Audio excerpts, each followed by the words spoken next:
Assalamualaikum warahmatullahi wabarakatuh. Halo, perkenalkan nama saya Ardani. Salam kenal saya ucapkan selamat kepada para peserta didik baru yang telah naik jenjang dari tingkat SMP ke tingkat SMA. Untuk mengawali pembelajaran kali ini di kelas 10 semester ganjil, adapun materi yang akan kita bahas kali ini adalah terkait dengan bab pertama tentang nilai-nilai Pancasila dalam kerangka praktik penyelenggaraan pemerintahan negara. Mari kita saksikan. Pada bab 1 ini terdiri dari 3 subbab materi. Namun, pada pertemuan kali ini kita akan membahas mengenai sistem pembagian kekuasaan negara Republik Indonesia. Adapun kompetensi dasarnya ialah 3.1 menganalisis nilai-nilai Pancasila dalam kerangka praktik penyelenggaraan pemerintahan negara.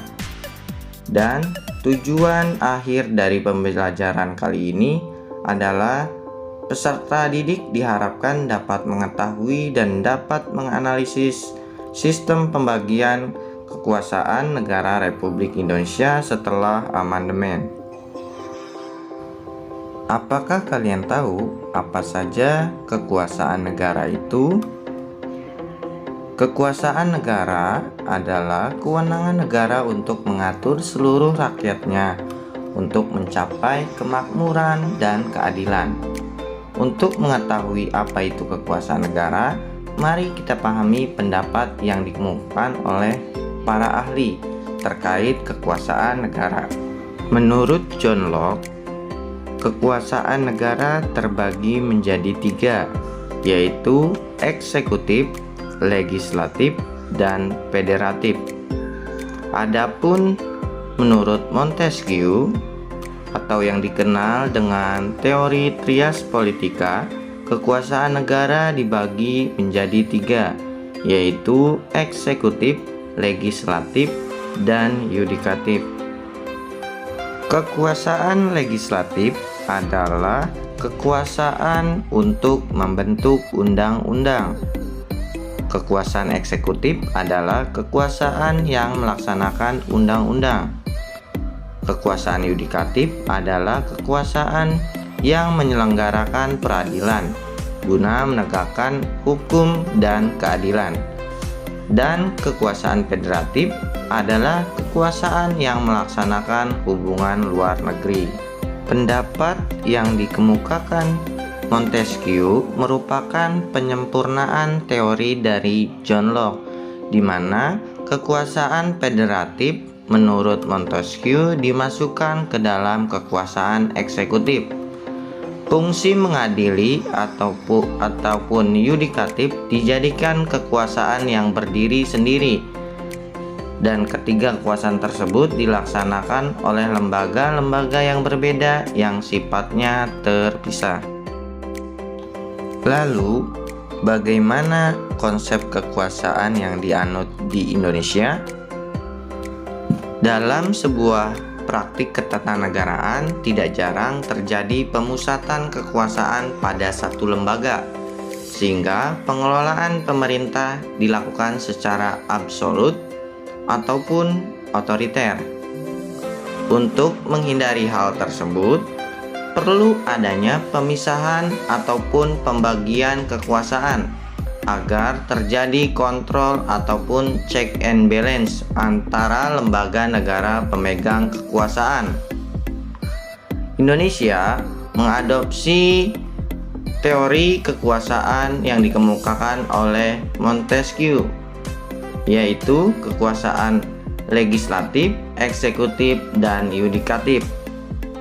Mekanisme pembagian kekuasaan di Indonesia diatur sepenuhnya dalam Undang-Undang Dasar Negara Republik Indonesia tahun 1945. Penerapan pembagian kekuasaan terdiri dari 2 bagian, yaitu pembagian kekuasaan secara horizontal dan pembagian kekuasaan secara vertikal. Pembagian kekuasaan pada tingkat pusat mengalami perubahan ataupun pergeseran setelah adanya amandemen. Perubahan tersebut adalah perubahan dalam bentuk kekuasaan negara yang mulanya terdiri dari 3 jenis kekuasaan saja berubah menjadi 6 kekuasaan. Artinya ada 3 tambahan kekuasaan negara, yaitu konstitutif, kekuasaan eksaminatif, dan kekuasaan moneter. Kekuasaan konstitutif adalah kekuasaan untuk mengubah dan menetapkan undang-undang. Kekuasaan eksaminatif adalah kekuasaan yang berhubungan dengan penyelenggaraan pemeriksaan atas pengelolaan dan tanggung jawab keuangan. Sedangkan kekuasaan moneter adalah kekuasaan untuk menetapkan dan melaksanakan kebijakan moneter yang mengatur dan menjaga kelancaran sistem pembayaran serta untuk memelihara kestabilan nilai rupiah. Sedangkan pembagian kekuasaan secara vertikal merupakan kekuasaan berdasarkan tingkatnya. Pembagian kekuasaan secara vertikal di Indonesia berlangsung antara pemerintah pusat dan pemerintah daerah yang meliputi pemerintahan provinsi dan pemerintahan kabupaten dan kota. Pembagian kekuasaan secara vertikal muncul sebagai konsekuensi dan diterapkannya asas desentralisasi. Dengan asas tersebut, pemerintah pusat menyerahkan wewenang kepada pemerintah daerah untuk mengurusi dan mengatur urusan pemerintahan di daerahnya, kecuali urusan pemerintahan yang menjadi kewenangan pemerintah pusat. Selanjutnya, setelah penjelasan tadi, kalian harus menjawab pertanyaan berikut.